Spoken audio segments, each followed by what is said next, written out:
मन तुलसी का दास हो और वृंदावन सो धाम।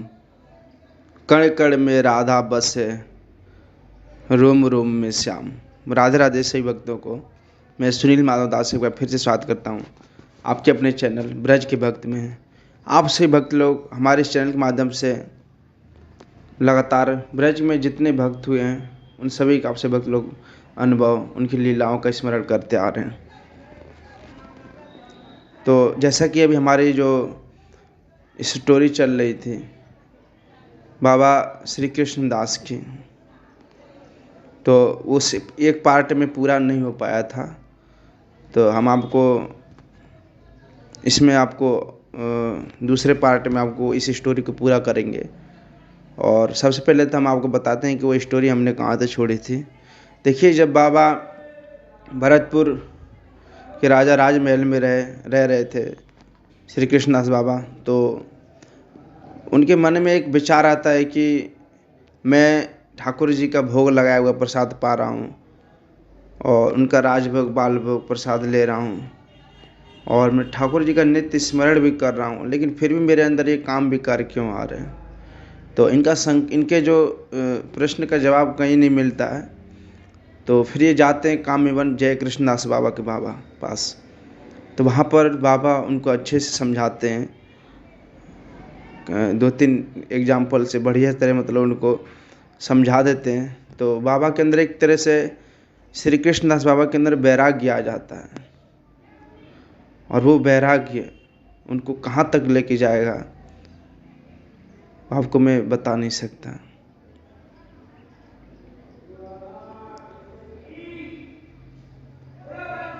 उनके अंदर इतना वैराग्य आ गया, उन्होंने मन बना लिया कि मुझे अब वहाँ नहीं जाना है, जयपुर राजा के यहाँ नहीं जाना है। उन्होंने मन में ठाना और नंदगांव की तरफ निकल पड़े। और वहाँ पर उन्होंने दोमन वन में रहना शुरू कर दिया, एक तपस्वी की तरह, एक वैरागी की तरह, उसकी तरह बिल्कुल निकल पड़े और दोमन वन में वो रहने लगे। अब रहने लगे तो उनके अंदर उनका जो तो वो दिन में एक ही बार जाते थे पूरे मधुकरी लेने के लिए नंदगांव में। इस तरह से चलता रहा उनका जीवन यापन और भजन चलता रहा उनका। एक टाइम जाते मधुकरी लाने, फिर बाकी पूरा दिन भजन करते, किशोरी जी का स्मरण करते। फिर उसके बाद क्या हुआ कि कुछ महीने बीते, कुछ दिन बीतने के बाद क्या होता है कि वो कहीं भी मतलब फिर उनके अंदर इतनी शक्ति नहीं रहती है कि गांव में जाएं। तो कभी कभी अपना हाथ से ही, कभी नीम के पत्ते से, कभी घास से ऐसे मतलब खा लिया करते थे प्रसाद, ऐसे अपने हाथों से बनाते थे जैसे कि तैसे बन जाए, और उसी पे वो गुजारा करते थे। जो भी रूखा सूखा मिलता बनाते और खाते। एक समय ऐसी स्थिति हो गई कि वो कहीं भी नहीं जा सकते थे। गांव में जाना, अब तो पहले इतना काम कर रहा था उनका शरीर की कम से कम बना खा ले रहे थे खुद से, लेकिन एक समय वो भी स्थिति नहीं रही। कई महीनों तक, कई दिनों तक उन्होंने कुंड के पानी से उन्होंने अपना जीवन यापन किया। उसके बाद वो भी शक्ति क्षीण हो गई, उनके अब चलने की कोई क्षमता ही नहीं रही, और बाबा 2-3 दिन तक भूखे प्यासे एकदम ऐसे ही पड़े रहे किशोरी जी के ध्यान में। और हमारे ठाकुर जी, किशोरी जी, उनका हृदय विगलित हुआ, उनके अंदर दया आई। इसीलिए कहते हैं हमारी किशोरी जी बहुत दयालु है। फिर उसके बाद उनकी सखी हैं, आपसे भी भक्तों की पता होगा कि जो हमारी राधा रानी की 8 सखियाँ हैं, ललिता सखी उनके बहुत ज़्यादा प्रिय हैं। तो ललिता सखी से जाकर बोलती हैं, क्या तू अब भी बाबा का इतना इंतज़ार करवाएगी? क्या तू उसको ख़त्म करेगी जिस आस्था को बाबा ने मेरे प्रति अपने मन में बना रखा है? तू क्या चाहती है बाबा ऐसे ही चले जाएं, जल्दी जा उनके लिए प्रसाद लेके। तो ललिता सखी बालिका के रूप में आती हैं, छोटी सी लाली के रूप में, और कहती हैं बाबा देख मेरी मैया ने तो को भोजन भेजो, जल्दी से खा लें। तो बाबा एकदम आवाज़ सुनते हैं उनके अंदर एक शक्ति का संचार हुआ दोबारा से। ऐसा लगा उनके अंदर एकदम प्राण भर गए उनके शरीर में, ऐसा उनके अंदर एक शक्ति का संचार हुआ। उन्होंने जिस बर्तन में पाया प्रसाद को, उसको रज से मांझा और वहाँ पर रख दिया। फिर ललिता सखी कहती हैं, बालिका रूप में रहती हैं, बोलती हैं बाबा तो गांव में क्यों न जावे मधुकरी मांगवे। बाबा कहते हैं कहा करूं लाली मोह दिखे ना है, मैं कहाँ जाऊं मांगवे, घुटनन में दर्द है वे, आँखन ते दिखे ना है, पतो ना पड़े। फिर ललिता सखी ने कहा कि बाबा मेरे मैया ने ना तो को अंजन भेजो, मतलब आपको काजल लगाने के लिए भेजा है कि आप बाबा मैं या काजल है आपकी आँखन में लगा दूंगा ना तो तुम्हें बढ़िया तरह दिखने लग जाएगा। तो बाबा ने वो काजल उनके जैसे ही बाएं और लगाया, बाई आँखों में लगाया, और जैसे ही दाहिने में लगाया तो उनकी दृष्टि वापस आ गई, उन्हें सब कुछ दिखने लगा। एक बोलते ना कि रिपेयर हो गया, पूरा न्यू एकदम सब चीज़, उन्हें सब कुछ दिखने लगा। फिर उसके बाद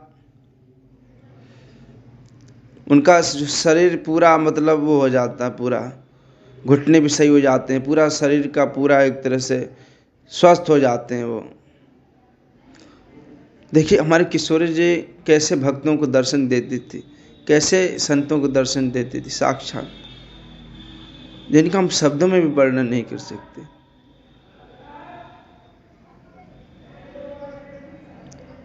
ऐसी हमारी किशोरी जी कृपामयी दयालु हैं।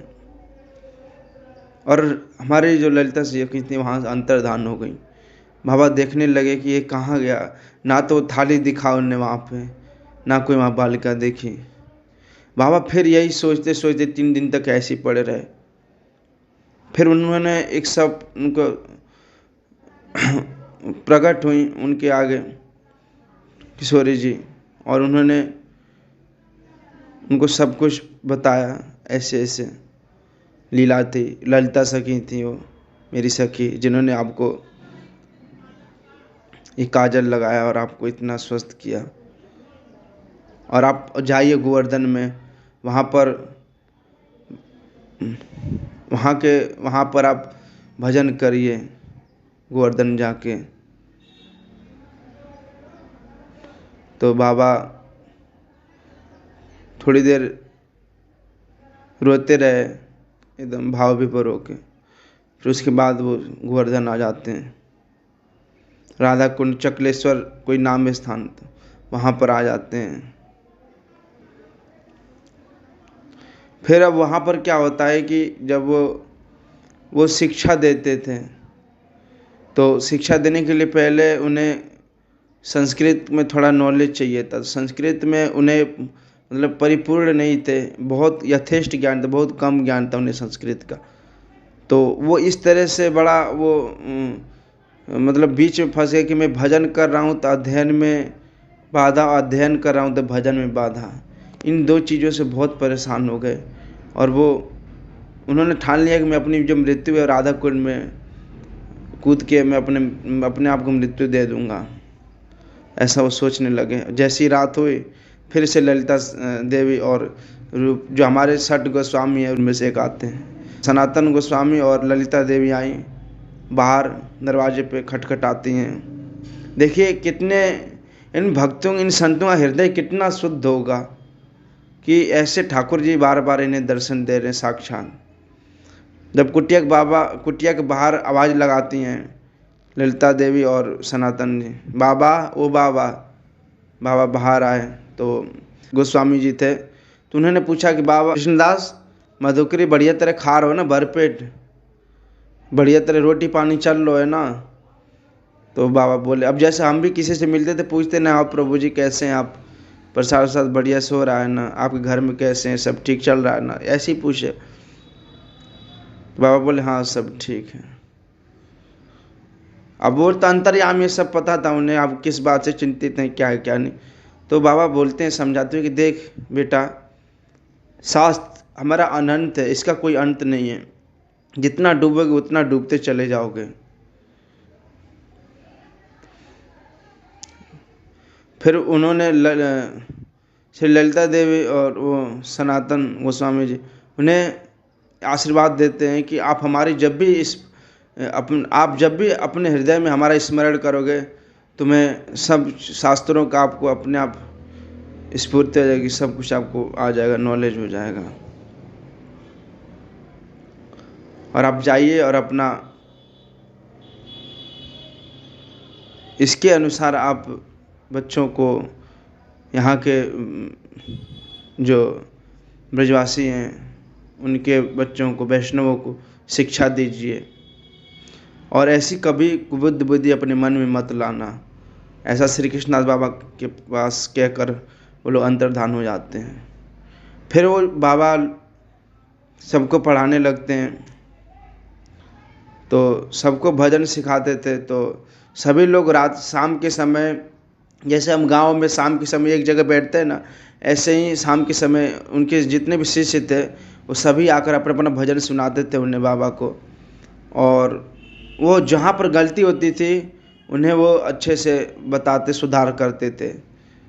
तो ऐसे एक उनका शिष्य था, वो उनके पास आया, बोला कि बाबा आज मैंने एक माला जप नहीं किया, एक भी भजन नहीं किया, मैंने ठाकुर जी का एक नाम नहीं लिया, आज मैंने बहुत अनर्थ कर दिया। बोले ऐसा क्या हो गया? तो बोले कि जब मैं किशोरी जी का श्रृंगार कर रहा था ना, तो मेरा जो मन है ना, वो मेरा मन उनके हाथों में लग गया, वहाँ से अटक गया है, वहाँ से हट ही नहीं रहा है ना। मैं किशोरी जी का श्रृंगार कर पाया अच्छे से, हाथ में उनका, मेरा जो मन है उनके हाथ में अटक गया, वहाँ से आगे नहीं बढ़ा। मेरी जो आँखें थी वहाँ से आगे कहीं गई नहीं, वहीं अटकी रही। तो बाबा बोले तुम्हारा ही यथार्थ भजन हुआ है, तुम्हारा ही यथार्थ भजन हुआ है।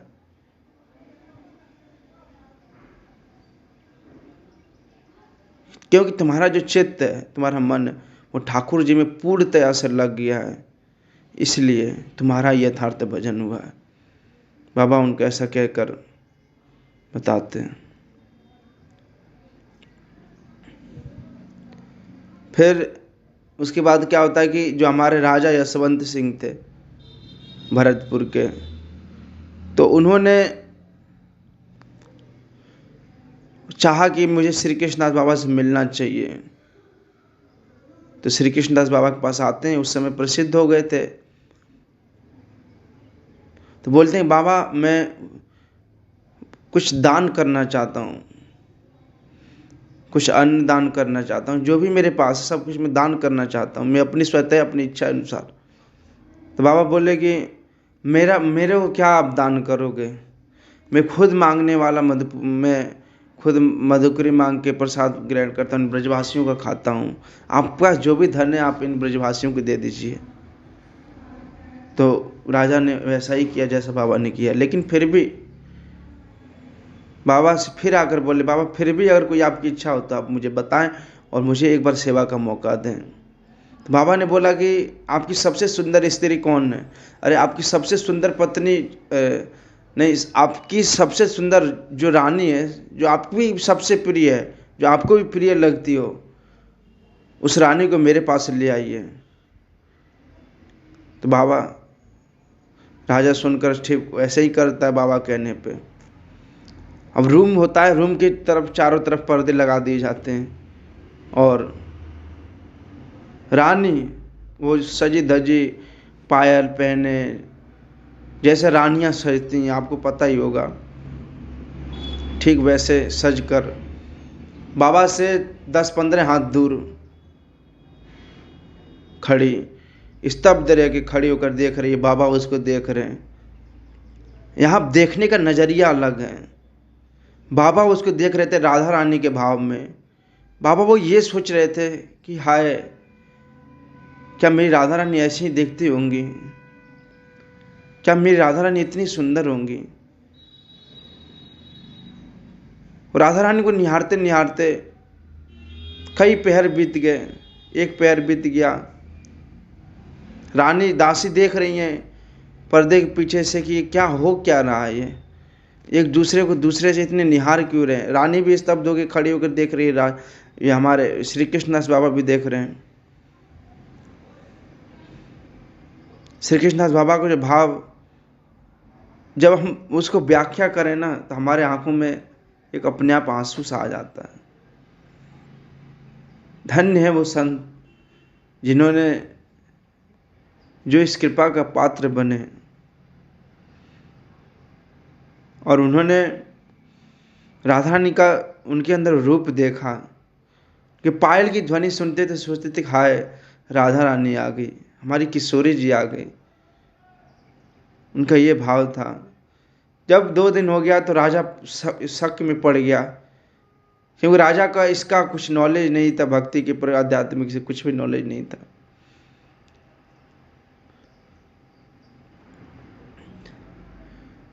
फिर उसके बाद जो रानी होती उसका नाम लक्ष्मीनी होता, लक्ष्मीनी नाम होता उसका। 3 दिन तक ऐसे ही देखते रहे। फिर जाके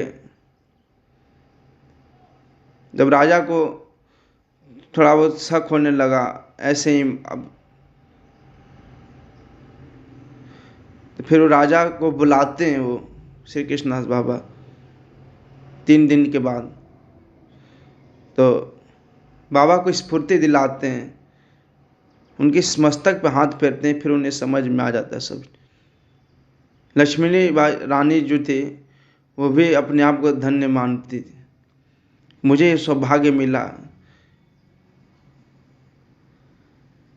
मुझे यह सौभाग्य मिला कि मैं एक, पता नहीं मैंने ऐसे कौन से पुण्य किए होंगे, मुझे इन्हें 3 दिन तक देखने का, ऐसे संतों का दर्शन करने का लाभ प्राप्त हुआ।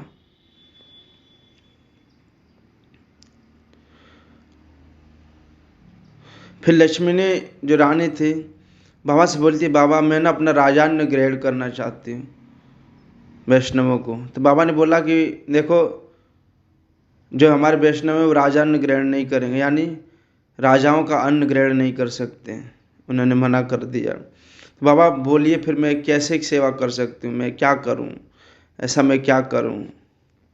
यहाँ पर लिखा हुआ है, क्या बोलती हैं वो कहती है कि रानी रोने लगी थी और अति कातर भाव से बोली, आपके चरणों में मेरा प्रार्थना है कि आप ऐसा आशीर्वाद करें जिससे मरने के पश्चात फिर राजकुल में मेरा जन्म ना हो। बाबा से ऐसा बोलने लगे, फिर जन्म वहाँ हो जहाँ जन्मते हो आप लोगों की सेवा की योग्यता और अधिकार प्राप्त हो। मतलब मेरी वहाँ जन्म हो जहाँ पर आप जैसे भक्तों का सेवा करने का मुझे सौभाग्य प्राप्त हो और अधिकार प्राप्त हो, ऐसी जगह मुझे जन्म नहीं मिले। तो उनका ऐसा भाव देखकर श्री कृष्णदास बाबा बोले कि तुम एक काम कर सकती हो, तो यदि अपने हाथ से गोबर के कंडे, मतलब जो गाय का गोबर होता है उसको हम पाथ के जब भोजन बनाते हैं वो वाले कंडे, तो उस कंडे को तुम थाप कर बेचती हो पाथ कर, और उस बेचे हुए धन को, उस धन को आप वैष्णव सेवा में लगाइए।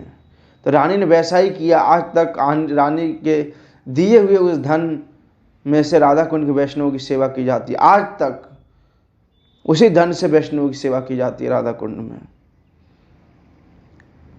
कहते हैं कि सिद्ध बाबा कई दिन तक मानसी गंगा में डूबे रहकर जल स्पर्श शून्य श्री विश्वनाथ चक्रवर्ती के पाद स्वहस्त लिखित ग्रंथ लेकर बाहर निकलते हैं। यह भी प्रसिद्ध कि श्री विश्वनाथ चक्रवर्ती पाद जब अवतरण शून्य स्थान में बैठकर ग्रंथ लिखते तो चारों ओर घनघोर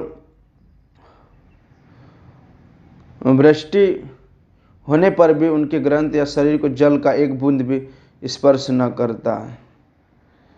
कोई विश्वनाथ चक्रवर्ती पाद थे, बताया जा रहा है कि शून्य स्थान में बैठकर ग्रंथ लिखते, मतलब जब वो ग्रंथ लिखते थे, जैसे मान लीजिए मैं यहाँ पर ग्रंथ लिख रहा हूँ, बारिश हो रहा है, बहुत तेज बारिश हो रहा है, तो वो बारिश का बूंद, एक बूंद भी उस ग्रंथ पर नहीं पड़ता था। ऐसी लीला करते थे ठाकुर जी उनके साथ। यहाँ किसी और श्री विश्वनाथ चक्रवर्ती पाद जी की बात हो रही है, उन्हें एक बिंदु भी स्पर्श नहीं कर सकता था। सिद्ध बाबा भजन के अनुकूल प्रायः सभी ग्रंथ संग्रह कर योग्य व्यक्तियों की सहायता से उनका आस्वादन करते। बाबा सिद्ध श्री कृष्णदास बाबा ने सभी ग्रंथों का संग्रह कर योग्य व्यक्तियों, जो उसके योग्य हैं, उन्हीं की सहायता से उनका आस्वादन करते। निश्चल होकर जब वे ग्रंथ श्रवण करते, जब वो ग्रंथ श्रवण करते थे, तो ऐसा बताया जाता है कि उनके अंदर उनका जो आंसू था, इतने आंसू आते थे कि दो लोग पोछने पर रहते थे, इतने आंसू आते थे पढ़कर, इतने आंसू आते थे उनके। और एक बार मैं एग्जाम्पल में, एक इसमें और लिखा हुआ है एग्जाम्पल में, ऐसा बताया जा रहा है कि वो राधा कुंड में जाकर कई कई ग्रंथ लेकर आ जाते थे, पता ही नहीं चलता था वो कहाँ से लेकर आते थे। कैसी लीला थी उनके साथ।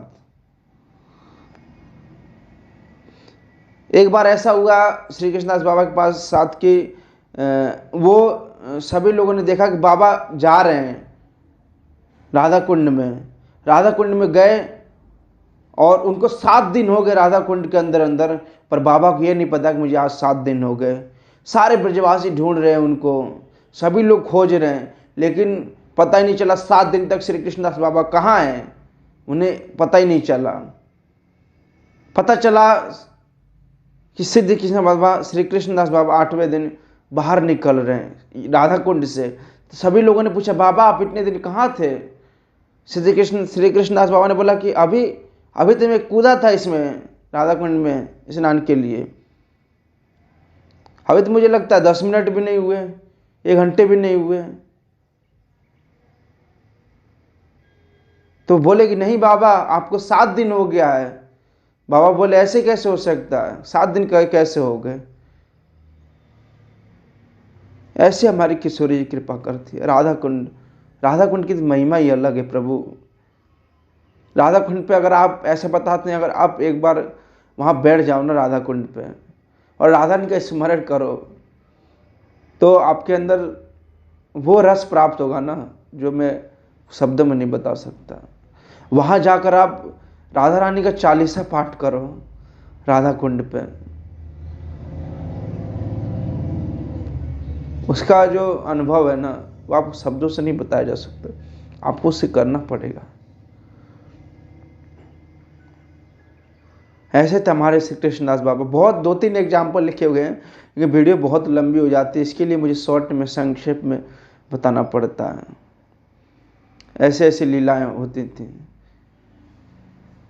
आज भी ऐसे अनेक संत हैं जो कि प्रयास में हैं, और बहुत से ऐसे संत हैं कि वो साक्षात आज किशोरी जी की कर रहे होंगे दर्शन, और हमें पता नहीं है। हमें पता कब चला ये सब, इन स्टोरी के बारे में कैसे पता चला, ये ब्रज के भक्तों के बारे में कैसे पता चला? किन्होंने जाकर डॉक्टर अवध बिहारी लाल कपूर जी सब जगह वार्तालाप करके उसके बाद यहाँ पर उन्होंने ये सब चीज़ बताया, जगह जगह जाकर पूछा उन्होंने। ये हम जैसे आप लोगों के लिए ये उन्होंने लिखा, इसमें सब कुछ जो लीलाएं वो उनको यहाँ पर विस्तार से बताया गया, ताकि आप लोग सुनो समझो। ठाकुर जी सर्वत्र हैं, सर्वव्यापी हैं। आप लोग एक बार विश्वास करिए, ये कोई सिर्फ कहानियां नहीं है, ये रियल है। आज भी हमारे ठाकुर जी समस्त ब्रज 84 कोष मंडल में वही लीला करते हैं, लेकिन हम देख नहीं पाते हैं इन आँखों से, क्योंकि हमारे अंदर इतनी क्षमता नहीं है देखने की। उसके लिए बाबा सिद्ध श्री कृष्ण बाबा जैसा हृदय चाहिए, शुद्ध स्वच्छ कोमल हृदय चाहिए। आज भी ठाकुर जी किशोरी जी दर्शन देती हैं बालिका के रूप में, बालक के रूप में।